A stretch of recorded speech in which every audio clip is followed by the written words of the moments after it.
Esta es Vamos a ver un poco al respecto. el apego. Eso pasa solo cuando es el bebé o también afecta.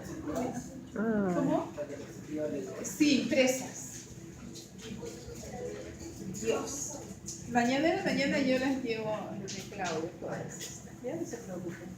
Entonces, vamos a hablar de los tipos de apego.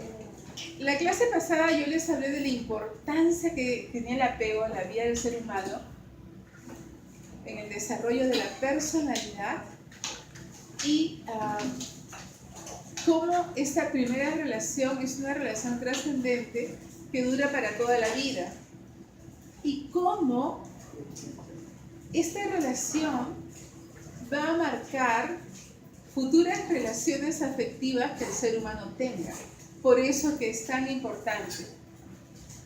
Entonces, si bien es cierto, Bowlby empezó a estudiar las teorías del apego, Mary Ainsworth fue la que continuó trabajando y encontró diversos tipos de apego, como por ejemplo el apego seguro.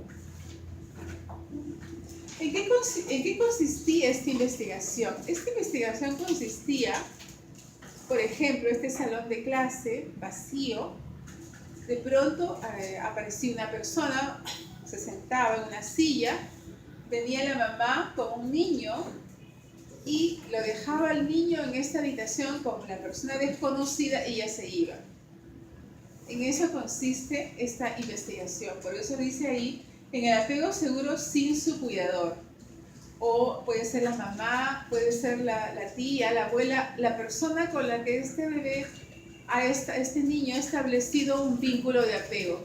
Entonces venía la mamá, había una persona acá sentada, venía la mamá, lo dejaba y cerraba la puerta. Entonces, cuando hay un apego seguro, un buen apego, explora este niño el ambiente, se torna ansioso ante un extraño, que es lo esperado, es lo normal, lo evitan y la persona a los 2 minutos o 3 vuelve a aparecer y cuando aparece esta persona inmediatamente se acercan a él, lo buscan, probablemente le piden los brazos, esta persona los carga o los abraza, eso quiere decir vuelven a ser reasegurados, ¿no? Vuelven a sentirse tranquilos, les pasó, superaron la ansiedad de haberse quedado con una persona extraña y tienden a ser personas cálidas, estables, generalmente tienen relaciones satisfactorias y en el aspecto interpersonal tienden a ser positivas, con perspectivas coherentes de sí mismos. O sea, este apego es el apego ideal, pero no siempre se da, ¿no? Entonces, cuando hay un apego evitativo, acá estos niños son menos ansiosos, los deja la madre se va y estos niños tienen cierto nivel de ansiedad ante la separación, pero muchas veces se acercan al extraño, lo miran, pueden preferir a esta persona extraña que no conocen y estos niños suelen tener poca confianza que van a ser ayudados. Uno, por ejemplo, ¿cuántas veces a uno le ha pasado? Estás en el parque y de pronto viene un niño y te da la mano, o una niña, y es una niña desconocida y te dice hola y te da la mano. Entonces, si es una niña pequeña, ahí está demostrando que es un apego evitativo, porque no es lo normal que una niña le dé la mano a una persona desconocida. Eso no debiera darse. Entonces, estos niños tienen poca confianza en que serán ayudados, poseen inseguridad en los demás. Estos niños de bebé generalmente han sido estos niños que los dejan horas con el pañal sucio, horas que muchas veces han pasado hambre, entonces, o no han cubierto sus necesidades fisiológicas, afectivas, entonces no confían en las personas cercanas, porque han llorado y llorado y llorado y no han sido estos niños reasegurados, no han sido reconfortados. Entonces, aunque parezca increíble, hay una memoria infantil, una memoria afectiva que se llama, que queda. Entonces, estos niños tienden a ser desconfiados, miedo a la intimidad y prefieren mantenerse distanciados de los demás. Y muchas veces estos niños tienen esos padres intrusivos, pero no afectivos. ¿Qué es intrusivo? Intrusivos que están encima del bebé, a ver qué cosas hacen, qué no hacen, cuidado, no te caigas, pero fíjate. Pero no establecen un vínculo afectivo con ese bebé. ¿Ya? Entonces, esta persona de adulto, por ejemplo, no va a confiar en sus relaciones afectivas. Le va a costar trabajo generar intimidad, o sea, acercarse a otra persona, confiar en otra persona, le va a costar mucha dificultad. Y tienden a ser personas celosas, personas que no confían fácilmente en los demás. No confían en que van a ser ayudados de una manera genuina. Entonces, la relación de apego, la primera vez que se manifiesta es en la etapa escolar. Y muchas veces son confundidos con otras patologías. Y luego se da en la etapa de la adolescencia, en las relaciones interpersonales, con las amigas, con la enamorada. Ahí empieza a manifestarse los tipos de apego. El apego ambivalente tienden a ser altamente perturbados por la separación. La mamá los deja, se tiran al piso, hacen pataleta y cuando la madre aparece no significa absolutamente nada. Hay dificultad de reponerse, estos niños igual ven a la mamá que vuelve a entrar, se perciben la tensión, la ansiedad, la inseguridad, el llanto continuo.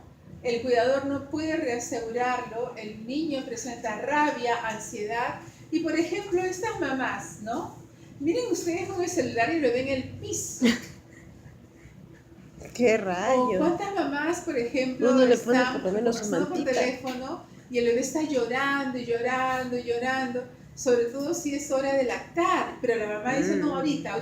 Y ese ahorita pasó media hora, sigue con el celular, sigue con el WhatsApp, y ese bebé queda a su suerte.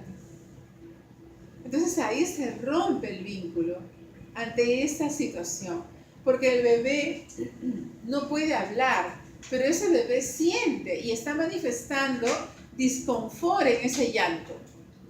Está manifestando lo mal que se siente. Y esas son las memorias afectivas. O sea, ¿por qué un ser humano, por qué un adolescente no confía en sus padres?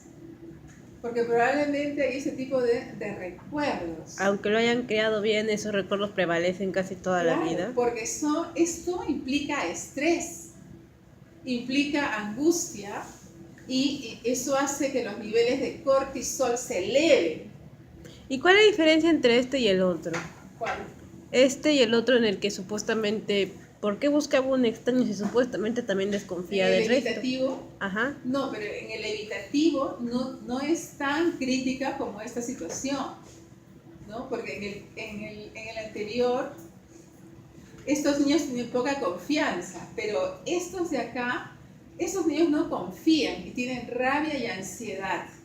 Todos. Estos niños no tienen expectativas de que van a ser calmados, protegidos. O sea, ni por extraños ni por su propia madre. Respecto al acceso y respuesta de sus cuidadores. O sea, no creen en sus cuidadores. Ni en su mamá, por lo visto. Nada. Entonces, estos son los típicos niños estresados, ansiosos. El niño desesperado, ¿no? Donde es una mamá negligente, ¿no? Que prefiere estar con el Netflix, prefiere estar en el WhatsApp o prefiere en cualquier otro tipo de actividades, pero no calmar, no atender a ese bebé. Que yo he escuchado también eso, ok, esto sí ya no es normal. ¿No? El apego desorganizado, que ya es el apego patológico, de esas jóvenes adolescentes, ¿no? Que tienen un niño, son adolescentes totalmente inmaduras, y esto está muy relacionado con cuadros psiquiátricos, generalmente, abuso, Entonces, estos niños generalmente son productos de madres adolescentes, de hogares poco asertivos, con una serie de dificultades, y manifiestan inmovilización, golpeteos con las manos, se golpean la cabeza, ¿no? Deseo de alejarse de cualquier experiencia delante del cuidador. O sea, para estos niños ya generalmente son casos y tienen una madre generalmente psiquiátrica y ellos mismos siguen lamentablemente el camino de la madre. Mejor ¿no? dicho, tener una madre loca. En mi familia no era poco común, como elige tener hijos siendo jovencita, bastante jovencita, pero esto ya no es normal. Claro, pero ¿cuántas existen así, no? Ah, eso no es normal. Entonces, el apego le produce motivaciones conflictivas y generalmente en estos niños hay historia de maltrato y abuso sexual. Son los niños que están ahí en la calle, niños pequeñitos que están a su suerte, están un día en la casa de una vecina, de una tía, de una prima, de una amiga, etc. O sea, ya la madre prácticamente tiene un problema psiquiátrico, porque Claro. esto ya no es normal. O Ni siquiera un son hijos adolescente de hace madres eso. alcohólicas, prostitutas o que se dediquen a cualquier cosa, pero menos a cuidar y a proteger a este niño. También ese tipo quien te embaraza también. Pero son madres negligentes, sumamente negligentes y con una patología, ¿no? Entonces, un niño con una historia de conflictos parentales, cuyos apegos son desbaratados porque no puede establecer un vínculo con nadie, no porque no quiera, sino porque no se le da la oportunidad. Porque, o sea, Esos niños, por ejemplo, que crecen en las... penosamente nuestras leyes pues son paupérrimas, ¿no?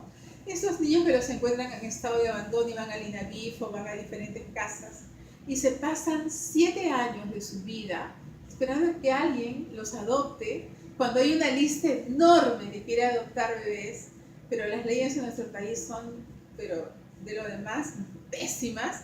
Entonces, ese niño pasa 7 años de su vida sin haber podido establecer un buen vínculo de apego.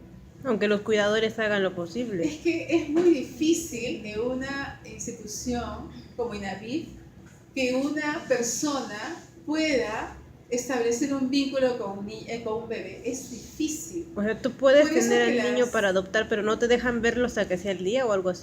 No, es que en nuestro país hay una ley de claro de abandono, una cosa de esas, en donde el bebé no tiene que tener absolutamente nadie en el planeta que pueda ser su familia. Ah, Entonces, solo o sea, así ni la le tía hacen lo un quiere. acta, sí.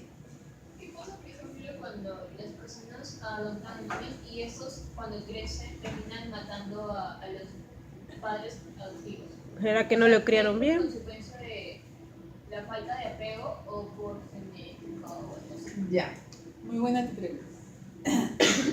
O sea, está demostrado científicamente que lo ideal es adoptar a niños muy pequeñitos, bebés, en donde tú, este bebé, puedas introyectarle, o sea, puedas imprimir a ese bebé de tu propia forma de ser, de tu propia forma de pensar.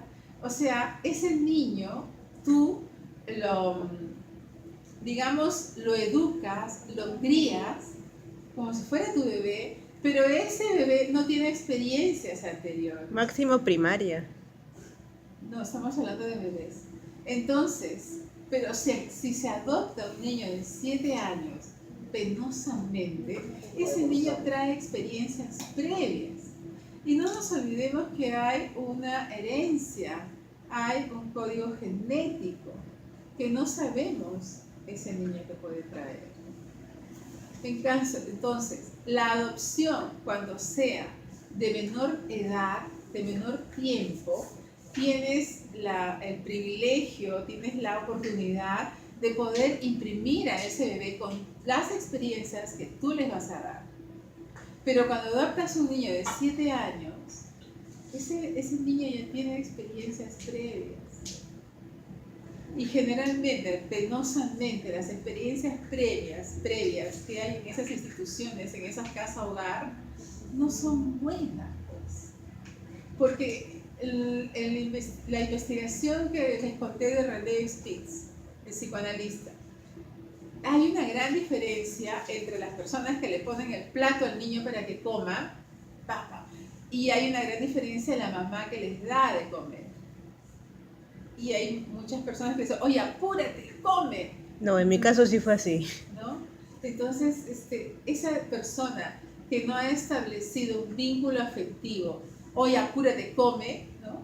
Y no te demores, y apúrate. Y muchas veces yo lo he visto, coge la cuchara y le siguen pidiendo comida, el niño no ha pasado, apúrate, porque tienen otras cosas que hacer, otras responsabilidades, qué sé yo. Entonces, no es la forma de atender a un niño, es una agresión. Luego, en esas casas albergues de niños, los niños no están separados de los niños con casos psiquiátricos, están juntos. O sea, en nuestro país hay tanto por hacer, porque esos niños no debieran estar con los casos psiquiátricos, pero en la vida real lo están. Entonces, ¿qué puede hacer un niño que padece una psicosis y que no está debidamente, totalmente medicado, con otro niño normal, digamos? Golpearlo, bullying extremo. Puede pasar muchas cosas. Entonces, penosamente en nuestro país, Tal vez habrá pequeños psicópatas por ahí se rondando sin estos darse cuenta. Feminicidios no son al azar, sino es consecuencia, producto de una sociedad enferma, de cerebros enfermos, de una sociedad mal estructurada, Bueno, de leyes inadecuadas. Estados Unidos nos gana. Entonces, Chile nomás. Entonces, cuando se habla del porqué del feminicidio, muchas Considerando que autoridades aceptaron el tienen aborto, cierta es verdad. responsabilidad por no haber sido capaces en asumir, por ejemplo, nuevas leyes. Por ejemplo, hablando de cosas reales, el Congreso ayer, ha dado un espectáculo triste, lamentable. ¿Cómo es posible que tengamos congresistas como Mamani, como Yesenia Ponce? O sea, es una vergüenza. Es porque la gente vota tan bien. Antes, ver a un congresista en una cátedra, por la forma como hablaba, cuando estaba muchos años atrás Luis Alberto Sánchez, los grandes padres que se podría decir de la patria. Pero hoy en día, ¿cómo podemos sentirnos identificados con un Mamani, ¿no? ¿Cómo podemos identificarnos con una Yesenia Ponce? O sea, con un Becerril. O sea, ¿cómo podemos sentirnos nosotros identificados con ese tipo de congresistas? Y esto no es hacer política. Si nosotros observamos, Mamani puede decir solamente 2 palabras y no puede decir más, porque incluso la lee. ¿Cómo entró al Congreso, por Dios? Es que no siempre... La Yesenia Ponce, o sea, gente que no sabe hilvanar oraciones. Porque la gente del Perú es bruta para votar, Miss. Es la única solución que se me ocurre. Entonces, cada vez que uno dice, ¿pero por qué no siguen los feminicidios? Pero por amor a Dios, ¿y quiénes son esos congresistas? ¿Qué cosa hacen? Ayer andaban un espectáculo dantesco. Sí, pero ¿no crees que si también modificamos las leyes, muchas personas van a creer que lo hacemos, o sea, actuamos de manera, en forma de discriminar a estas personas? Porque si bien el Congreso está como que, o sea, para eso es para que todas las personas puedan llegar a ser congresistas sin educación alguna. Entonces, si modificamos esas leyes, como que las otras personas van a sentirse sin, o sea, discriminadas, y también ahí de repente actúan los derechos humanos y todo, porque si bien todo el mundo tiene derecho a opinar, a votar y eso. La ONU está igual de corrupta que el Congreso. Pero ¿qué cosa es ser un congresista, no? La responsabilidad que un congresista tiene. O sea, es como que, bueno, en muchos países, localidades de nuestro país está el chamán, está el curandero, el curioso, la comadrona, el brujo. Esos tipos parecen más capacitados. Un solo médico, ¿no? Pero es como si esas personas, bueno, pues ya les dieran un título, por Dios, ¿no? O sea, para ejercer un cargo, por mínimo que sea, se necesita preparación. De hecho, ellos se preparan, ¿no? Incluso más que un congresista. Si hay que haber una discriminación, sí la va a haber. Es normal. Personas que no tiene educación superior, bueno, pues penosamente no tiene acceso a querer ser congresista. Pero pretender, por ejemplo, que un mamá que lance un video burlándose de haber hecho un tocamiento a una mujer y se burla y hace o mofa como que lo que ha hecho es algo fantástico, entonces, ¿cómo puede haber un ser humano, ¿no?, que tenga esas características? Que no reconozca el daño o su comportamiento inadecuado, y claro, sale lo patológico de él y manda un video todavía burlándose, ¿no? Entonces, ahora, ¿quiénes lo apoyan, no? Son congresistas mediocres, gente que no tiene valía como ser humano, porque no se trata acá de partidos políticos, sino de personas. Lo que pasa es que la ONU ha hecho su campaña de que toda discriminación es mala, pero en realidad no es cierto. Una cosa que discrimines a una persona sabiendo que sus derechos y todo. Por ejemplo, imagínate que yo discrimine a una persona que sabe escribir solamente porque es negro, ¿no? Pues por soncerías no, pero en este caso sería una discriminación justa, algo que mucha gente dice, ay no, pero la discriminación, amigo, no toda discriminación es mala cuando discriminas cosas que son ridículas, no vas a simplemente no querer un hijo solamente porque este es más bajito y el otro es más alto. Claro, en el caso de los congresistas, penosamente tiene que haber cierta discriminación, pues la gente no es penoso. La gente que no tiene un buen nivel cultural, penosamente no tendrá acceso, pues. Es que antes tenía más vergüenza, un congresista normal no se mete sin estudiar. ¿Cómo es posible que hasta ahora no existe esta ley para que estos niños que son encontrados, por ejemplo, un bebé de 3, 4 meses es encontrado, ¿y por qué no lo pueden dar en adopción hasta que no haya ese documento que para obtenerlo demora 6, 7 años? Los mejores años de su vida los pasó en un albergue. Ese niño se perdió porque las experiencias que ha tenido en ese albergue no van a ser las mismas que una casa con una persona que quiera ser su mamá y otra persona que quiera ser su papá. O sea, a ese niño en nuestro país lo lesionaron, aunque haya sobrevivido, por falta de una ley.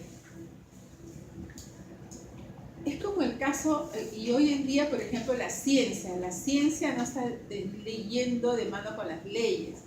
¿Qué pasa, por ejemplo, con esa pareja de chilenos que tuvieron un bebé, un mellizo, creo, ¿no? Y que todavía siguen acá en Lima, enjuiciados? ¿Por qué? ¿Qué pasó? Porque los acusaron de ser traficantes de niños. Pero eran suyos, de la esposa. Y lo único, ¿cómo fue? Lo que hicieron es el vientre subrogado, que se llama. Pero no hay leyes con eso. Pero entonces, si no hay leyes, ese es otro problema. Claro. No hay leyes. Leyes para que se prohíban. ¿Cómo van a permitir semejante aberración? Pues en otro país podría ser tráfico de personas y nadie dice nada. O sea, ahorita van a venir las cosas más increíbles, ¿no? Porque la medicina está avanzando.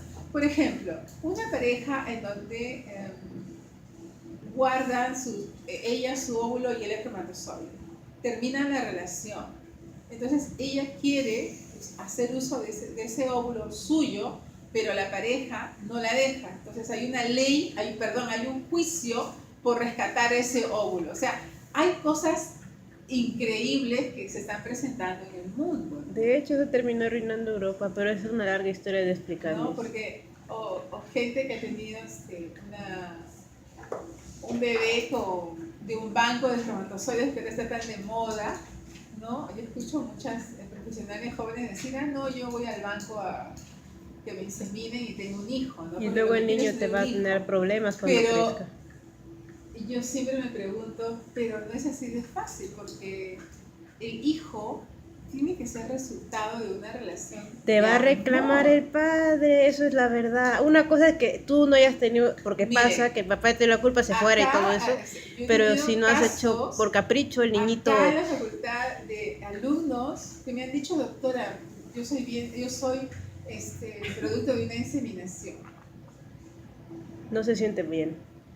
Y entonces ellos decían, eso de no conocer a mi papá y saber que mi papá es de un frasco, y que mi papá sabe Dios dónde andará, era una sensación angustiosa.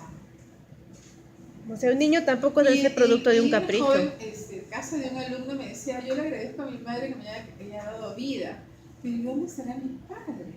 Hubo casos incluso en Inglaterra O de sea, hermanos que miren tenían miedo de ustedes serlo. esa inquietud, ¿y dónde estará mi padre? ¿Quién será?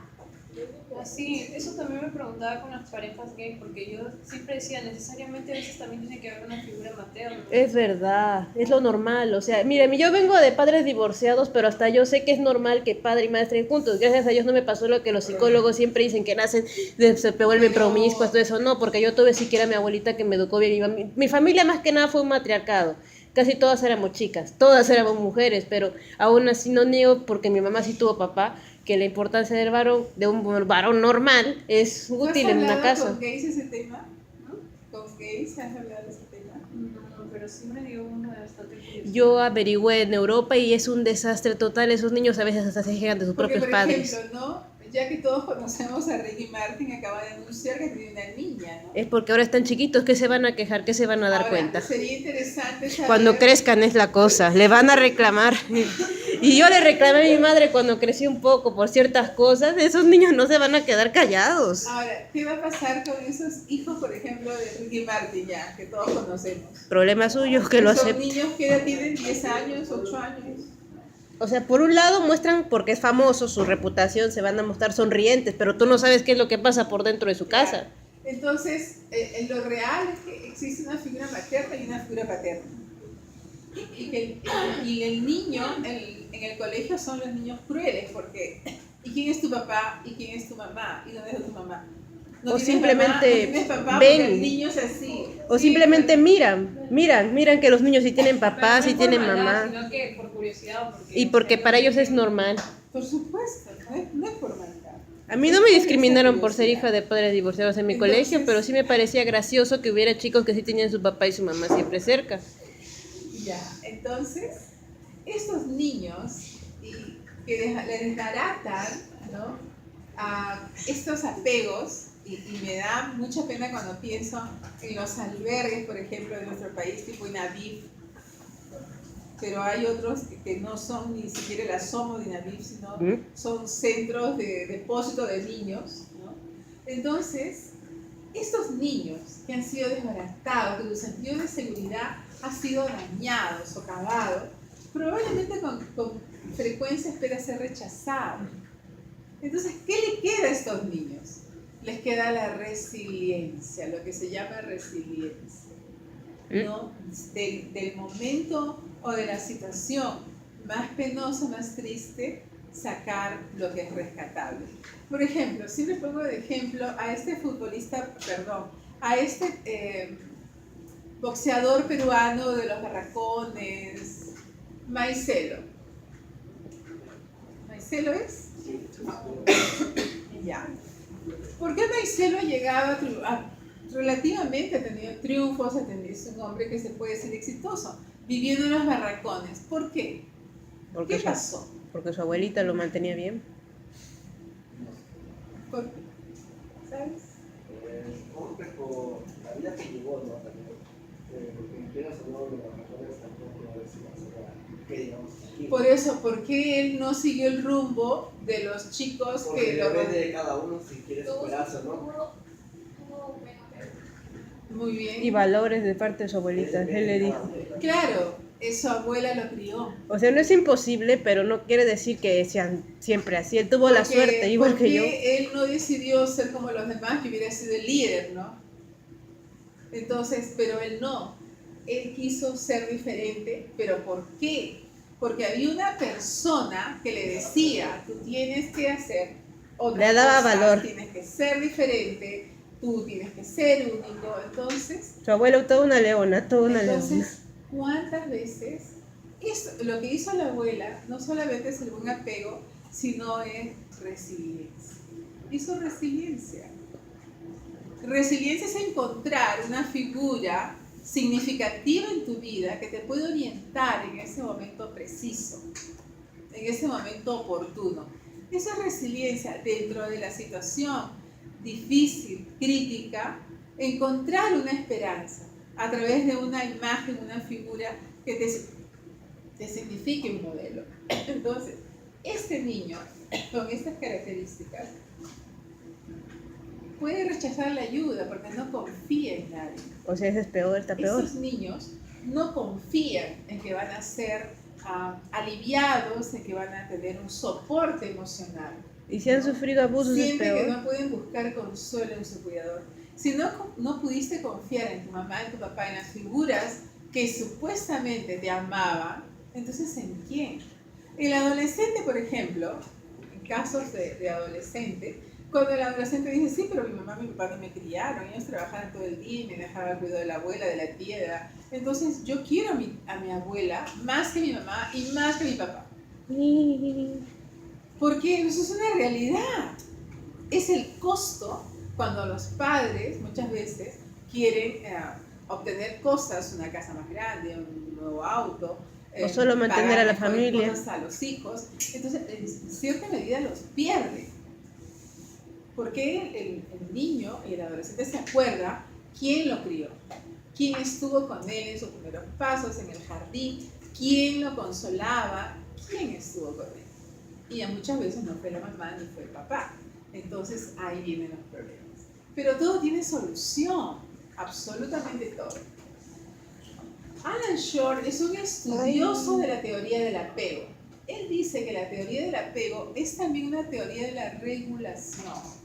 ¿Por qué? Porque a través del vínculo de afecto, tú puedes modificar, puedes controlar algunos comportamientos. Él dice, un adulto ha de regular al niño tempranamente y durante el tiempo que precise si queremos que en un futuro se autorregule. Esas pataletas, por ejemplo, cuando uno ve en el supermercado, hay mamás que ya no saben qué hacer, le compran lo que sea por la vergüenza del niño que se tiró al piso y le hizo la pataleta del año. Pero ¿qué está esa mamá que está demostrando? Un pésimo manejo y un pobre vínculo del apego. Espere, o sea, ¿cómo reaccionó la mamá? Porque esa mamá lo maneja ese niño con cosas, o sea, es la típica mamá que le da el tablet, le da el celular. Ah, no, ahí sí la mía sacaba la chancla. ¿No? Entonces, no ha establecido una relación con ese niño. Y esta acción regulada externa tiene poderosas influencias en el desarrollo cerebral. Eso tiene un límite, eso de Darinos. ¿Ah? Eso de sobornar al niñito puede funcionar, pero tiene un límite, porque malacostumbras a la criatura Claro, que lo haga pero... todo por algo y al final a veces hace algo sin que le guste y eso puede traer ciertos problemas. El niño se acostumbra que en condición tal, ya pues hago tal. Claro, y ¿no? Entonces, esta acción regular externa tiene poderosas influencias en el desarrollo cerebral. O sea, el afecto que un niño, un bebé recibe de sus padres, de sus cuidadores, va a tener repercusiones a nivel cerebral. Porque todos estos que han ocasionado feminicidio, ¿quién los crió? ¿Dónde se criaron? ¿Quiénes fueron sus padres? parece que hubiera sido el diablo. Yo soy creyente, en eso mi abuelita me lo inculcó. Entonces, ¿de dónde provienen estas personas? O sea, hay una serie de preguntas interesantes. ¿Quiénes son estas personas que matan, que apuñalan, que dañan, ¿no? Independientemente de tener un cerebro primitivo? Entonces, la relación niño-cuidador es una diada, es una relación, es ser uno, que desarrolla el sistema de regulación afectiva. Entonces, miren ustedes los afectos, el mundo de afectos, lo importante que es en la etapa inicial del ser humano. El niño, a través de la respuesta empática, una madre cariñosa, aprende a regular sus afectos. Y también derecha, man. ¿No? También Cuando derecha. se produce una disrupción, cuando se corta esta interacción, esta relación, este sistema de autorregulación emocional se ve afectado. Por eso que hoy en día, sabiamente, los hospitales permiten que las madres de niños que están internados vayan y les den de comer, no rompan sus hábitos alimenticios, la cercanía con la madre, permiten llevar sus juguetes más cercanos. ¿Por qué? Porque antes los hospitales no permitían eso. La mía se escapó para poder verme. Entonces, el bebé necesita de que esa diada, esa relación, ese vínculo con la madre, con el cuidador, no se rompa. Como consecuencia habrá dificultad para regular afectos, estados internos, necesitará buscar reguladores externos, ya sean personas o experiencias. Esos adolescentes que van haciendo piques, por ejemplo, ¿Qué es eso? que saltan con el carro, que saltan baches, que buscan el alcohol, las drogas, cada vez drogas nuevas, más emociones, más experiencias. Lo de los carros se lo paso, pero lo otro me parece ya ridículo. Esos adolescentes, si uno los entrevista, no han tenido una buena relación materna, no han tenido un vínculo materno. Y el padre está de superficial. adorno también. Entonces, las conductas afectivas cumplen esta función de buscar en una sustancia o en una persona calmar esa angustia. Esos niños, esos bebés que fueron dejados, que fueron abandonados por horas y llanto y sufrimiento, estos niños, ¿qué pasa cuando un bebé llora y se angustia? Tiene miedo, tiene hambre, tiene sed, yo qué sé. Sí, pero los niveles de cortisol suben. Mm. O sea, nosotros nos olvidamos que somos laboratorios itinerantes, donde vamos con toda nuestra química emocional. Y un bebé también tiene esa química. Oh, no, Un bebé pobrecito. tiene dopamina, serotonina, tiene todo, oxitocina, todo. Entonces, ese bebé que no es atendido, que es dejado, se acostumbra a vivir en estrés. Necesita la adrenalina, necesita más elevados niveles de serotonina, ¿no? Su química alterada para sentirse bien, porque así vivió, así lo trataron, o lo maltrataron más bien. Entonces va a necesitar ese tipo de experiencias, sustancias, situaciones, para encontrar esos niveles, digamos, entre comillas, normales para ese niño. Las películas de acción no cuentan. O sea, ¿verdad? miren ustedes cómo puede repercutir tanto una relación madre-hijo. Oh. Entonces, Alan Shore nos dice, aprender a gestionar el estrés en general, como por ejemplo las exigencias académicas, la novedad, la incertidumbre, modular el deseo, manejar las emociones, ¿no? Preservar ante la dificultad, tolerar una frustración. Todo eso está vinculado adaptativamente a cómo se adapta ese ser humano al estrés. Y está influenciado por las interacciones tempranas con el cuidador. Este niño fue cuidado, este niño fue atendido, sus niveles de dopamina, de oxitocina eran los adecuados, o este niño vivió pues al margen, ¿no? Al peligro, con niveles elevados de cortisol. Entonces, ese es un medio. Ni que su papá hubiera sido paracaidista. ¿No? Entonces, el cortisol es una de las hormonas que, si bien es cierto, desempeña un papel importante en las respuestas emocionales, al revisar la calidad de apego entre madre e hijo, se ha encontrado que el apego seguro mantiene al bebé en equilibrio emocional. El apego seguro, que es que es el apego ideal, ¿no? Un vínculo inseguro da una respuesta inadecuada a las necesidades del bebé y un bajo nivel hormonal, ¿no? Entonces, o sea, el bebé tiene todo este equipo biológico, todas estas respuestas bioquímicas que hacen que un bebé perciba el estrés, perciba la ansiedad. ¿Cómo se manifiesta? Con llantos, pataletas, mal humor, fastidio, enojo. Pero porque no puede decir, me siento mal, nadie me cuida, nadie me quiere, ¿no? Los 3 primeros años son eminentemente sensoriales, eminentemente emocionales. El niño no dice todavía, mamá, eres una descuidada porque no me quieres. Todavía no dice eso. A ver pero cuando lo hable. manifiesta en otras conductas. El comportamiento materno, especialmente la lactancia materna, es un lugar a un torrente, da lugar a un torrente de hormonas como la prolactina y la oxitocina, pero hoy en día muchas mamás antes de lactar están viendo sus películas, sus novelas, están mandando WhatsApps, ¿no? Entonces son muy pocas las mamás que realmente en ese momento de la lactancia le dedican a ese niño ese momento que es particular y en donde se refuerzan los vínculos del apego. Entonces, en nuestro país el apego no está muy tomado en cuenta como por ejemplo en Chile, aquí nomás. Por eso que entre Chile y Perú, a nivel cultural, hay una diferencia abismal. Una diferencia abismal. Y sin embargo dijo que estaba igual en feminicidios. ¿No? Entonces, mediante nuestra forma de pensar, creer, sentir, condicionamos nuestros niveles de cortisol. Por eso que hay algunas personas que son más estresadas que otras y se estresan fácilmente. La evidencia científica demuestra que al modificar nuestra forma de pensar, modificamos la actividad bioquímica de nuestro cerebro.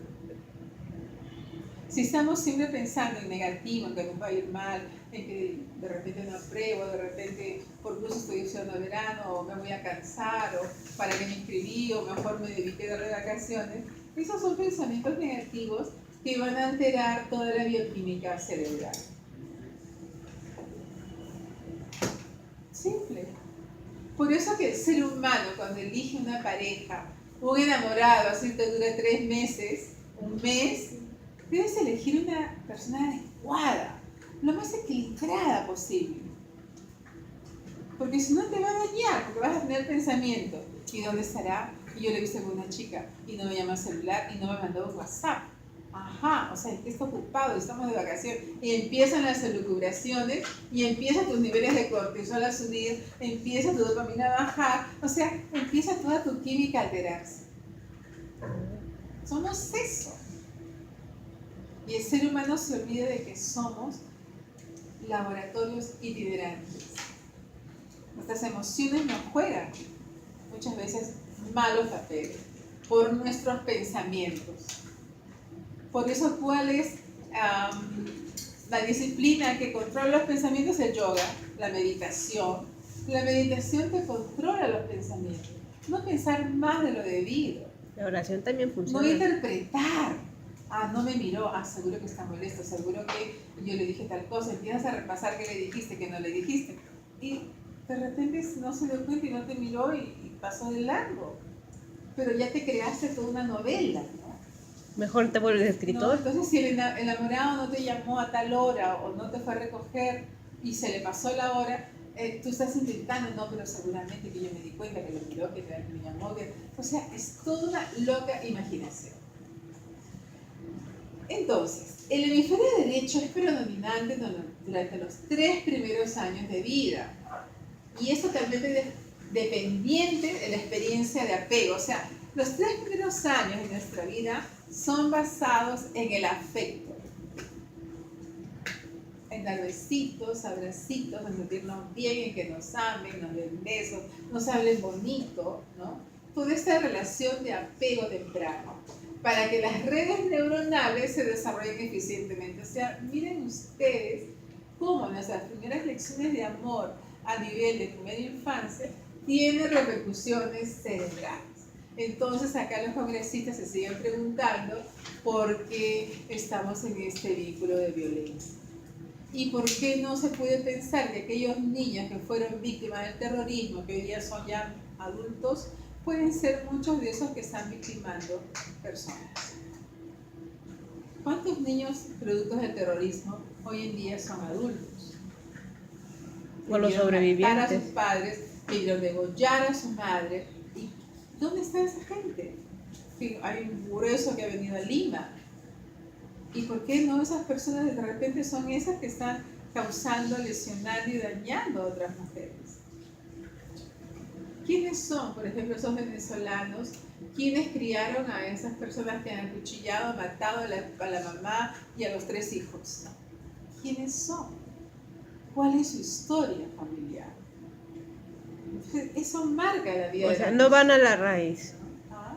No van a la raíz del No, pues todo problema. es pregunta. Ay, pero ¿por qué? Ay, pero qué horror. Ay, pero Las que feminazis leyes, tampoco que hay que ayudan. endurecer las leyes. Ya, está bien, endurezcan las leyes a todo aquel que comete feminicidio, cadena perpetua. Ya, ¿y? Pero ahí nomás no queda la cosa, el por qué está pasando eso. ¿Qué pasa con esos cerebros? Los cerebros han sido dañados. ¿Quién los dañó? Bueno, no podría decir yo, excepto que si no Entonces- aprendemos a votar, de verdad vamos a seguir así. Sí. Entonces, todo esto interviene en todas estas redes neuronales, interviene en la experiencia del apego. O sea, el apego es importante, lo es, ¿no? sienta las bases de la futura capacidad adulta para regularse, para decir eso no voy a hacer. Estos seres que matan no están regulados obviamente. Y para afrontar Y el tal vez estrés. tampoco tengan valores. Entonces, una carencia de interacciones dentro del desarrollo temprano del hemisferio derecho, que es el encargado de los afectos, las emociones, lo sensible, lo artístico, está asociado a un déficit de percepción social. O sea, este déficit de percepción social conlleva la dificultad para evaluar expresiones faciales, o sea, carente de empatía, dificultad de tener una buena inteligencia emocional. Entonces, las consecuencias son gravísimas. No se lee en las otras personas, no sabes si la otra persona está bien, está mal y por último no te importa. Estos niños están en riesgo para aprender, por ejemplo, habilidades no verbales, ¿no? Y este estudioso del apego lo ha denominado síndrome del desarrollo del hemisferio derecho. Esta es pregunta de examen de todas maneras, ¿sabes? Entonces, miren ustedes, hay un síndrome de desarrollo del hemisferio derecho. Si alguno va a ser, por ejemplo, de acá pediatra o alguno va a ser psiquiatra y va a haber niños, esto va a haber mucho. Entonces, lejos de un niño, no, este niño es un niño problema, tiene tal cosa. No, es un niño que tiene un síndrome del desarrollo del hemisferio derecho. No se comunica, no tiene amigos, es irascible, no le importa cómo se sienta su amigo. O sea, tiene características muy marcadas. En cambio, un niño